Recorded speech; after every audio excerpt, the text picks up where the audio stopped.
Mon nom, c'est Mathurin Boignan. Mon nom de famille, c'est Boignan. Mon prénom, c'est Mathurin. Je suis né en Côte d'Ivoire, donc je suis d'origine ivoirienne. Je suis né à Jacquesville, qui est une partie sur le littoral qui borde l'océan Atlantique, les 500 km de la Côte d'Ivoire. Là, je viens de cette région, de Jacquesville, où je suis né, j'ai grandi. J'ai fait là-bas mon école primaire jusqu'à l'âge de 12-13 ans. Puis, de là, je suis parti à 30 km après pour faire mon collège, comme on appelle dans le monde francophone, à Dabou. Dabou aussi, c'est la même coin, mais on s'éloigne plus de l'océan Atlantique. On va vers la lagune, ce qu'on appelle le fleuve, la lagune. Et donc, c'est là que j'ai fait mes écoles, mon collège. De là-bas, j'ai fini, je suis resté 7 ans à Dabou pour faire mon collège et mon lycée, qu'on appelle l'équivalent du cégep. Et après, je suis allé à Abidjan pour l'université. Puis j'ai fait mon bac et ma maîtrise, disons dans le jargon francophone, c'est ma licence et ma maîtrise en économie, en sciences économiques à l'université d'Abidjan. C'est après mes études que mes frères ont voulu m'encourager parce que j'avais de très bons résultats scolaires depuis que j'avais commencé l'école. Donc, ils ont voulu m'encourager à aller plus loin, à aller faire mes études de doctorat. Parce que le programme de doctorat n'était pas assez consistant en Côte d'Ivoire à l'époque. Donc, j'avais un cousin au Canada qui, lui, enseignait à la faculté d'administration de l'Université Laval. Et lui a déposé mes demandes dans 2 facultés, dont la faculté d'administration et le département d'économique, pour que je vienne faire mes études. Donc, ce sont mes frères qui ont payé tous les frais pour que je vienne au Canada pour faire mes études. Je parle de août 1992. Donc, je suis arrivé au Canada en août 1992 pour faire des études de doctorat en économie. Chemin faisant, le Seigneur va me réorienter dans mon cursus scolaire, universitaire, et donc je vais quitter le département d'économique pour aller au département de sociologie. Donc c'est au département de sociologie que j'ai finalement fait mes études de doctorat, et que j'ai fait mon doctorat en sociologie du développement en novembre 1999. Donc j'ai soutenu en novembre 1999. Ce que je n'ai pas dit au départ, c'est que je suis né d'une famille chrétienne. Mon père et ma mère sont chrétiens, puis je suis né dans cet environnement chrétien, dans la famille des églises méthodistes. Et c'est là que j'ai connu le Seigneur, que j'ai appris à aimer le Seigneur, que j'ai appris à le servir. Et je dis souvent qu'entre l'église et moi, il n'y a jamais eu un mètre.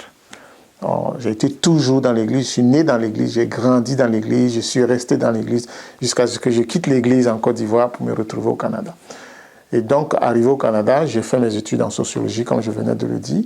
Et la première église dans laquelle j'ai mis pied, parce que je suis arrivé ici un dimanche, à 17h, le dimanche suivant, je devais me retrouver à l'église, et c'est une femme qui m'a appelé, qui me dit, pour me dire qu'ils allaient venir me chercher pour m'amener dans une église.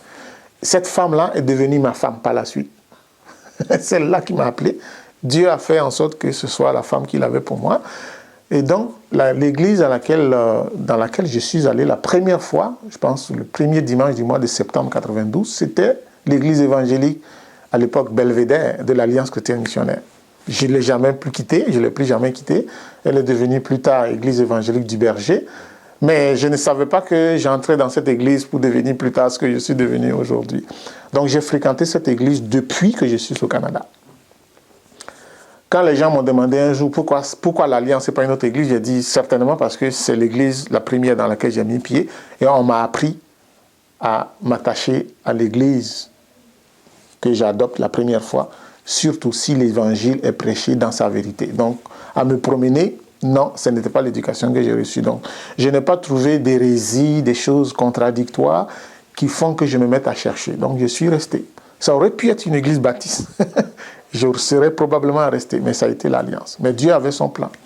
Quand j'ai fini mes études en 99, ma femme aussi avait fini son bac en administration en 93. En fait, c'est parce qu'elle était pour rester ma femme qu'elle n'est pas retournée au Cameroun, parce qu'elle est camerounaise. Et moi, je suis venu vraiment dans l'intention de finir et de retourner. Parce que dans la culture africaine, c'est que ceux qui ont un bon potentiel pour aller très loin. On met l'argent ensemble pour les aider à aller loin, pour qu'eux viennent aider. Donc, comme mes frères ont vu que j'avais du potentiel, donc ils ont mis l'argent qu'il fallait pour que je fasse mon doctorat, parce que un doctorat, c'est un salaire conséquent, puis je vais pouvoir soutenir la famille. Mais Dieu a changé tous ces plans-là quand j'ai fini mes études. Un soir, pendant que je cherchais mes études, j'ai entendu le Seigneur me dire clairement, j'ai pris ton diplôme et puis je l'ai mis dans ma poche. Et puis que j'ai autre chose pour toi. Puis j'ai traîné comme ça pendant 7 ans. Mais avant de devenir pasteur, j'ai fait 3 ans à chercher pour me faire dire non, c'est pas là que je veux pour toi, avant que le Seigneur clarifie tranquillement. Et pour dire combien je ne voulais pas rester ici, je n'avais même pas fait ma demande de résidence permanente après 8 ans de vie au Canada. Je l'ai seulement demandé en 2001, ça faisait 9 ans que j'étais là. Et 1 an après, je suis allé à IBV. Et j'ai été engagé pour travailler à IBV. Puis après, l'Église m'a offert de suivre la formation. Je ne savais pas que c'était pour devenir pasteur non plus. Puis j'ai pris la formation du certificat en théologie pratique à IBV. Et je l'ai fini en 2005. Et l'année suivante, le district avait besoin d'un directeur adjoint. Parce qu'il avait été voté à la conférence de 2005, qui s'est tenue d'ailleurs à Lévis, ici dans cette église-là, de l'Alliance chrétienne et missionnaire de Lévis, qu'il fallait que le directeur du district ait un adjoint, avec un plan stratégique de développement du district. Donc, Yvan Fournier, à l'époque, voulait un adjoint, mais il y avait des questions de finances. Finalement, Dieu a pourvu pour qu'un adjoint puisse être dégagé pour 2 jours par semaine. Et ça a été le pasteur de l'église, à l'époque, Alan Hack, qui avait été engagé comme directeur adjoint pour 2 jours. Et l'église voulait un pasteur adjoint pour prendre ces 2 jours. C'est comme ça que j'ai été approché pour être pasteur adjoint de l'église qui était maintenant devenue Église évangélique du Berger.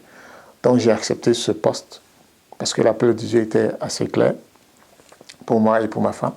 J'ai accepté ce poste de 2 jours semaine et je me suis libéré d'IBV de 2 jours pour occuper le poste de pasteur adjoint. En passant, je n'encourage pas le ministère de pasteur adjoint parce que travailler comme pasteur adjoint et puis avoir un autre ministère, c'est comme avoir 2 postes à temps plein, surtout dans le cadre de l'Église.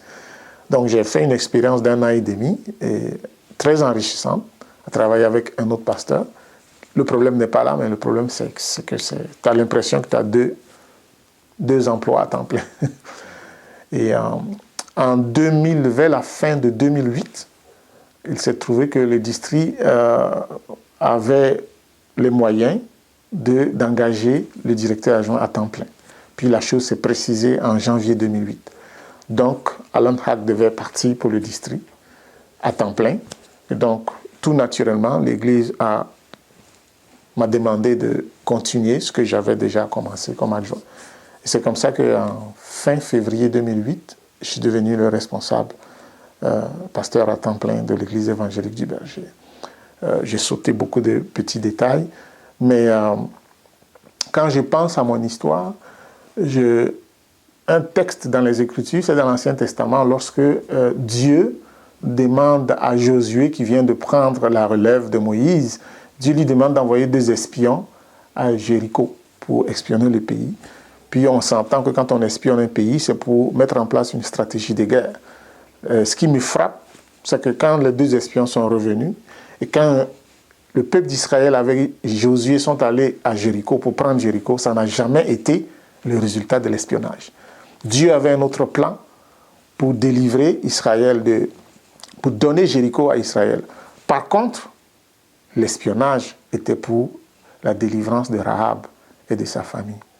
Donc, il y a des concepts sociologiques qu'on appelle des alibis, mais je dis qu'il y a des alibis spirituels, c'est-à-dire Dieu te dit va, puis tu vas, mais Dieu a un plan plus grand que ce que tu vas voir. Donc, les espions et Josué pensaient pouvoir mettre en place une stratégie pour conquérir Jéricho, mais il y avait une femme qui priait là-bas et qui voulait ce Dieu-là, mais qui n'avait pas d'autre moyen, parce qu'il n'y avait personne là-bas, personne, il n'y avait pas d'église, il n'y avait pas de croyants qui croyaient et qui pouvaient l'aider. Et Dieu qui voit loin a envoyé des gens pour la rencontrer et pour lui sauver la vie. Et après ça, Dieu leur a donné Jéricho, sans qu'ils aient eu besoin de mettre en place leur stratégie d'espionnage et tout ça. Et quand je regarde ma vie et puis beaucoup d'autres vies, je vois que Dieu nous envoie dans des endroits. J'étais venu pour étudier, puis j'ai eu mon diplôme. Mais le plan de Dieu était plus grand que d'avoir un diplôme puis de retourner en Côte d'Ivoire. Et finalement, je sers au Québec, dans l'église de Jésus-Christ, parce que c'est son église. Et puis, il envoie qui il veut, là où il veut, pour son œuvre.